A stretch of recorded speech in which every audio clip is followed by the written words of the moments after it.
I'm Will Aubrey. I'm here with my buddy Joe Darnell. Welcome to this edition of the Improbability Engine. Time to talk about sports momentarily, but first, our moment of what?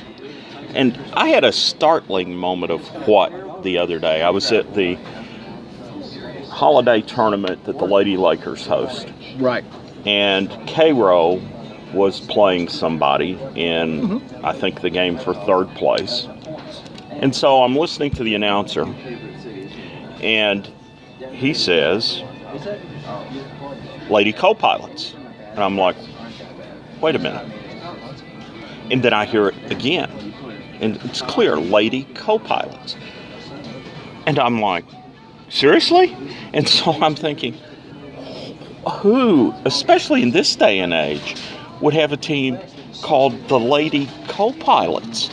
And I'm just like, girls can't be pilots? I thought Amelia Earhart put an end to that. But then it got weirder. So I decided to look it up to see if that was indeed the official name of the Cairo High School team. So I look it up. And what pops up instead of Cairo, Illinois, is a high school in Cairo, Georgia. Now, keep in mind, this is C-A-I-R-O. Right. You know, Cairo in Egypt. Yes, in Egypt it would be Cairo. But here, it's Cairo. In Georgia, it's Cairo. And their team, the boys' team is the syrup makers. The girls' team is the lady syrup makers. After Cairo syrup, K-A-R-O. It was so bizarre. You know what? That's pretty strange. I don't know if mine's any stranger. Okay, so here's my moment of what. All right. So Grayson Allen, basketball player for Duke, very talented basketball player, has gotten a bit of a reputation so far in his college career as being a dirty player. Part of it is he trips guys. If he gets beat on defense, he trips him.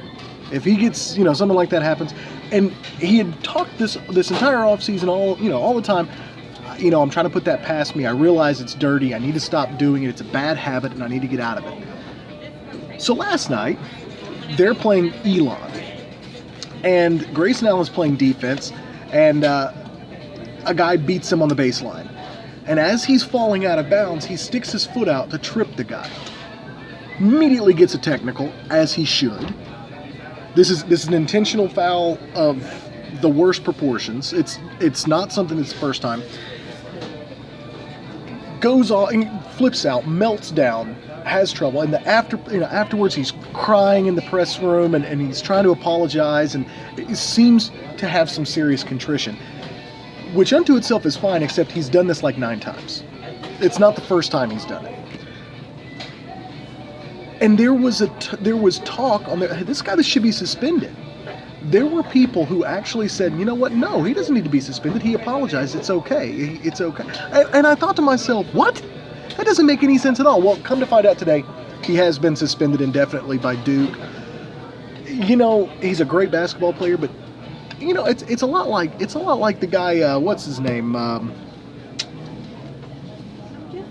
In the NBA, kicks people whenever he goes. Draymond Green kicks people whenever he gets. And he got suspended a game. Suspended a game for it. So, I guess the big question for me now is, what happens first? Does Grayson Allen come back and play, or does North Carolina finally get told what their stuff was for their academic fraud? That's my moment of what. Yeah, I don't know about the Grayson Allen thing, and clearly it's a habit. I mean, the young man may have a hard time breaking the habit. I kind of feel for him. As for North Carolina, their defense is startling, but it's probably going to work. They had the fake classes. Yeah. Their defense is all students were allowed to enroll in those fake classes, and therefore the NCAA doesn't have grounds to talk about its academic. Therefore, there was no undue benefit to student athletes, and most of the people enrolled in those classes were not student athletes, so it's okay, and it may work.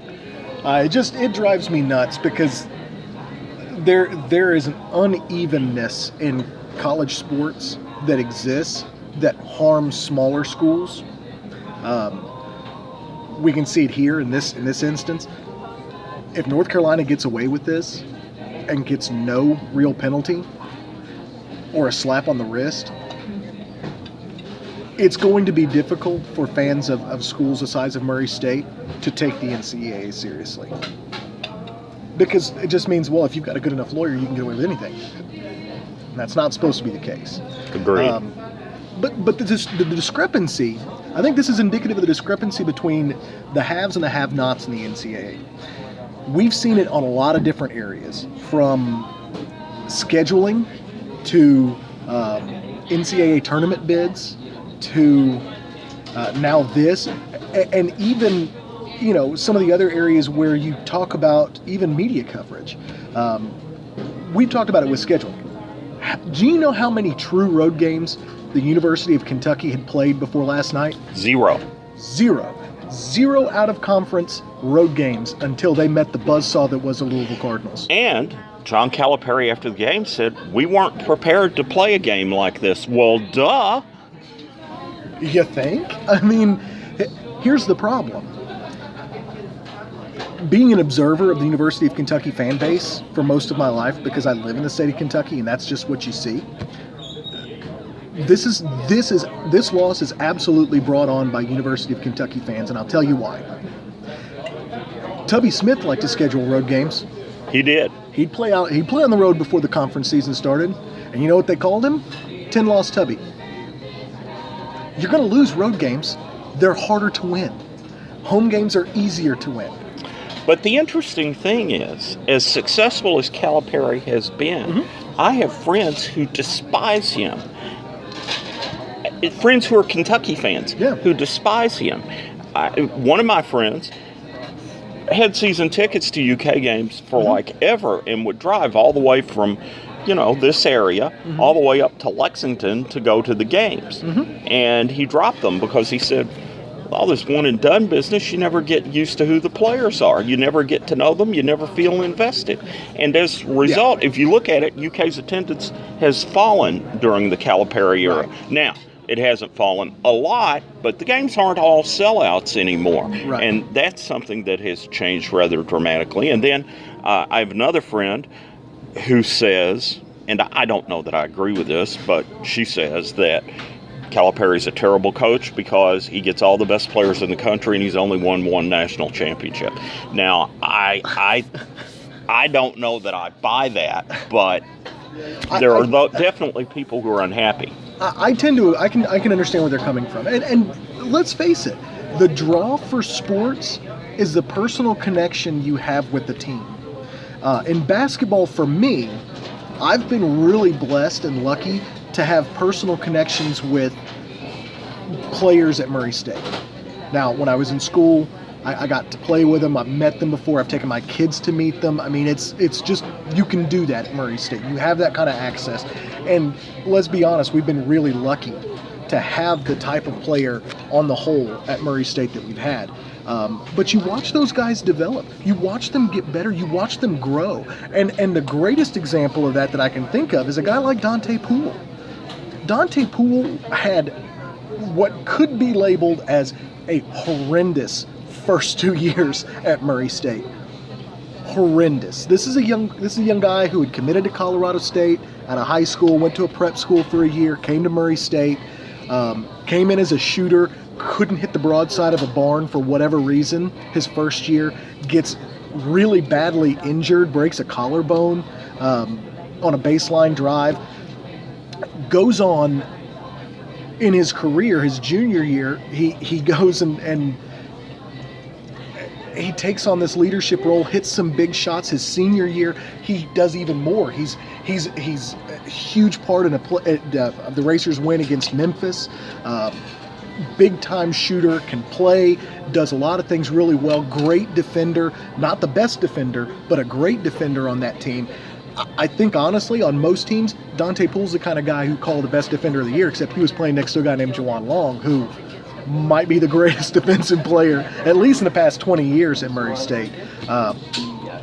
But you get to develop that relationship with the guys. You get to watch guys grow and progress and get better. And whenever you're dealing with guys who are only there for a year, you don't get that. You get roster turnover. And it's not just the one and dones and the high level recruits, it's also transfers. Transfers will kill your program. I just don't know how to fix that. One brief comment and then a segue. First, as a Louisville fan, a lifelong Louisville fan, I loved last night's game. Of course you did. Now, I said when Kentucky beat Louisville in football, I'll trade a win in football for a win in basketball. And it turns out we get 2 wins in basketball. The Louisville women also beat UK. So I'll take the 2-0 sweep and be happy.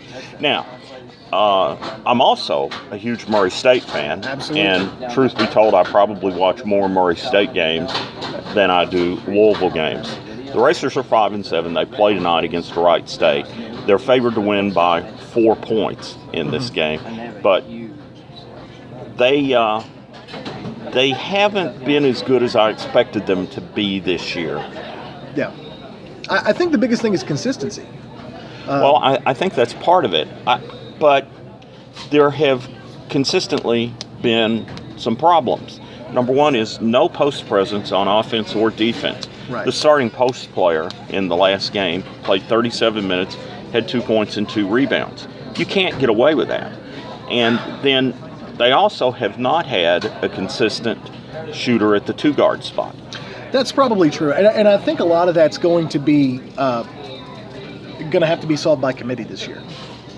Let's call this what it is. Okay, we're in the second year of a rebuilding program. No, there's no other way around it. You can't lose what we lost 2 years ago. At the end of the season, you lose Cameron Payne to the NBA, a lottery pick. You lose 4 seniors off that team, 3 of which that I know of are playing professional basketball overseas at a high level.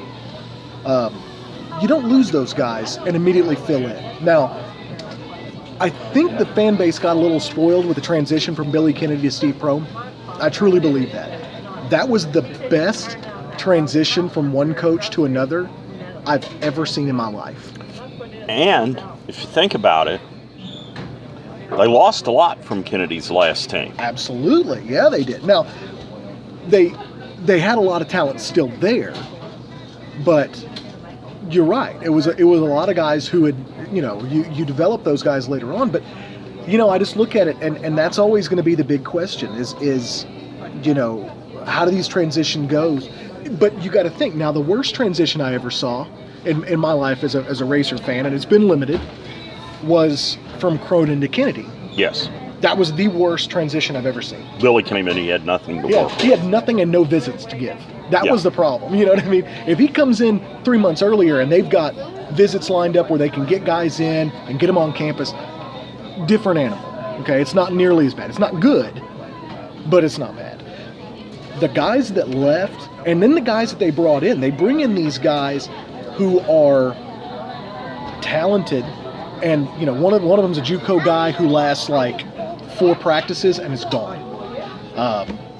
Out of Kansas, JUCO guy to Kansas, Ivan something or other.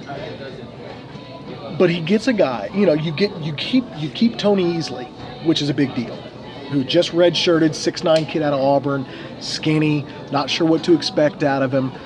And then you get Denaro Thomas, a 3-star guy who was the 5th or 6th best player on his prep school team, was kind of being slow played by NC State, comes to Murray State with no visit.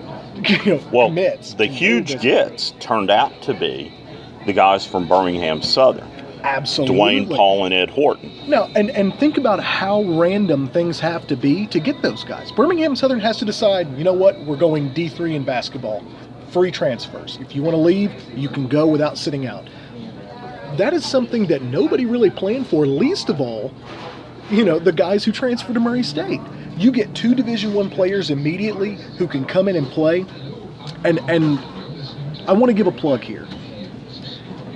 Jeff Bidwell has recently written a book, Extending the Save to San Jose, talking about the shot that Denaro Thomas hit against Vanderbilt in the first round of the NCAA tournament.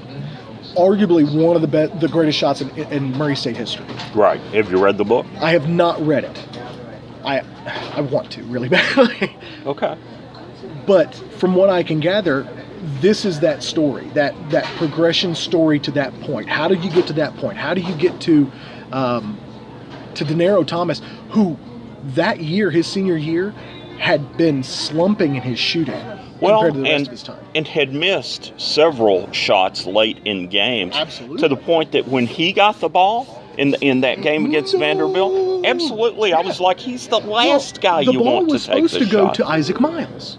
Or was it supposed to go to B.J. Jenkins? At any rate, if you watch that last play, McLean's inbounding. I think he throws it to Miles. Miles penetrates and he's kicking out. Well, Denaro's at the elbow extended, but there's another player, and I think it's B.J. Jenkins, who's out from behind three. Now, B.J., spot-up three-point shooter, let him throw it all day long. And as I recall, had hit a game-winning shot against EKU. Yes. And just drained it. Guy was ice water in his veins. So when the ball goes to Denaro, I don't think that ball was supposed to go to Denaro. I think that ball was supposed to go to B.J. I think because there's no man between B.J. and the shot. You're giving him the ball with time to set his feet and shoot. Denaro takes the ball. At that point, you're looking at a guy who's shooting, honestly, probably 30% from the field in a relatively low percentage shooting position, and he drains it. Yeah. Now, something that I think is interesting here. Harken back to the other shot that's so memorable for Murray State fans when Aubrey Reese hit the shot to beat Southeast Missouri in the OVC Bud tournament. Ely, 6'11" Bud Ely. Oh. Now, earlier that season, he had done the exact same thing, gone 94 feet right after the inbounds pass to hit a shot to beat SEMO at the buzzer. Okay? So, before the play in the OVC tournament game, the staff is gathered around, and in a scene right out of Hoosiers, Tavester Anderson is saying, look, they're going to expect us to give it to Reese. We're not going to do that.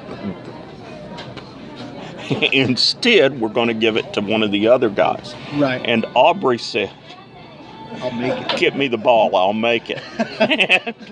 Our own Jimmy Chitwood. Yeah, I'm telling you. It's right out of Hoosiers. And what an awesome story. But the Racers play Wright State tonight. And that, I think, it's a big game. I feel like it's a crucial game as far as the way that this season is going. They need a win in the worst way. A loss here, suddenly they're 5-8. You start to wonder about the consecutive winning season streak. And, I see that as troubling. I'll put it to you like this. I worry a lot less about these. I've already taken this first semester. I've taken it and just thrown it out. The team is what it is at this point.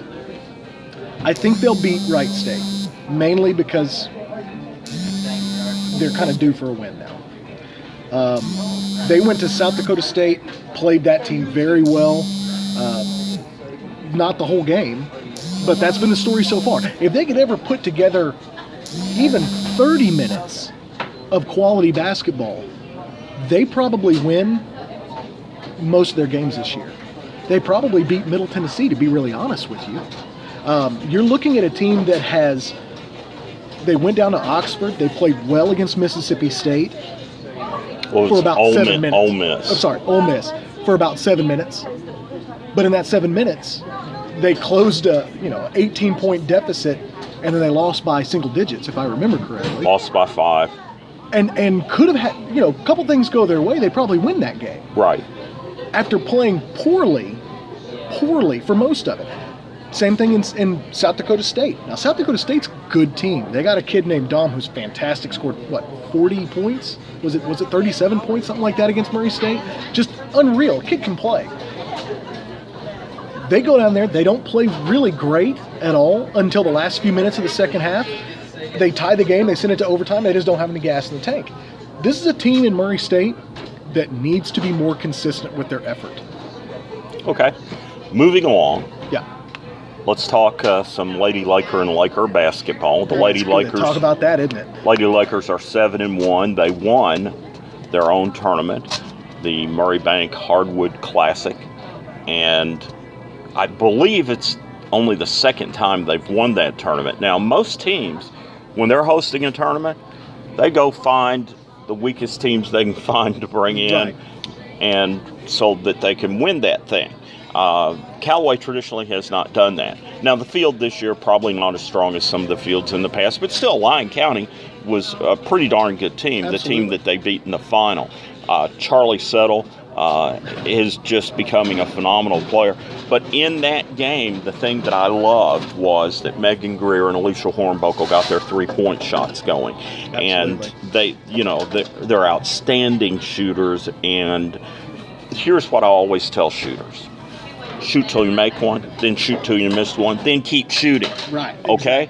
So if you're somebody like Alicia Hornbuckle or Megan Greer, you need to just keep shooting those shots. Doing good. And I was very happy to see them start going in for them. It's 7-1. What a great start to this season. And this is a team that we had talked about earlier on. We had talked off air. We had talked during the football season how there was something about this group of girls that really, more than the sum of their parts, there was a synergistic kind of a building that they played really well together. They had fantastic chemistry. And what's more, the talent was there. You're seeing the talent build and you're seeing them grow and learn together. And now we're starting to see them put that together. 7-1, they're a dark horse to challenge Murray for the district, depending on the health of Murray, because I think they're still the favorite in the district. But they could be a team that they could knock off some teams and possibly win a regional championship this year. It's within the realm of possibility now. They will obviously have to play better than they have played so far. They played great against Grace County, and they still lost by 11 points. But they didn't have Charlie Settle in that game. Who knows? She's averaging, what, 13 and 13 and 8? 13 and 9 at this point? I think she's averaging a double. So, they didn't have Charlie. Who knows what happens if they have her?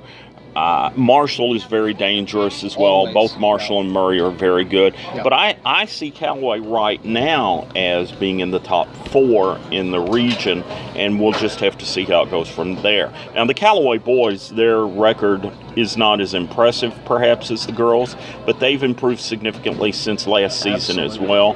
Yep. Camden Price, he had 40 points in 3 quarters in that one game at Fulton County. 40 and, points. Yeah, it was just incredible. And Look, if you gave me he's a 4 years Louisville of fan, so well. I'm pretty sure he's happy today. That's probably true. It's interesting. On the last coaches show, I interviewed 4 of the seniors: Peyton Johnson, Jonah Brannon, Camden Price, and Isaiah Butler. And so I was talking to them. Butler may not be a senior. I may be wrong about that. But anyway, I was talking to them, and we started talking about the trip to Rupp a couple of years ago, and none of them are UK fans. We've got a Louisville fan, an Indiana fan, a Memphis fan, and a Murray State fan. So, that kind of thing happens though, and you know what? That actually probably makes things easier. If you go to a place that has reverence, you can get overwhelmed. yeah. But if you just go to a place, if it's just another building, it's exactly what Norman Dale does in Hoosiers. He measures the width of the lane, he measures the length to the free throw line, and he measures the height of the rim. I think you'll find these measurements the exact same as our gym back in Hickory. And that's what you've got to have. You've got to go in and not be intimidated by your surroundings. And that doesn't always happen. Okay, you got anything else on sports? You know what? No, we're getting ready for NFL playoff time for those who care. Basketball's ramping up, and we're getting ready to start the conference portion, which I think is going to be great. EIU goes to Missouri and beats Mizzou. SIU Edwardsville played Marquette pretty tough for a little while last night, and the OVC is going to be tough. It's going to be a different animal, and I still think the Racers have a shot to win the West, and a dark horse shot to win the whole thing. I think that's a real shot. I think they have to play better than what they're doing now. They got to be consistent. All right, that brings to a close this edition of the Improbability Engine.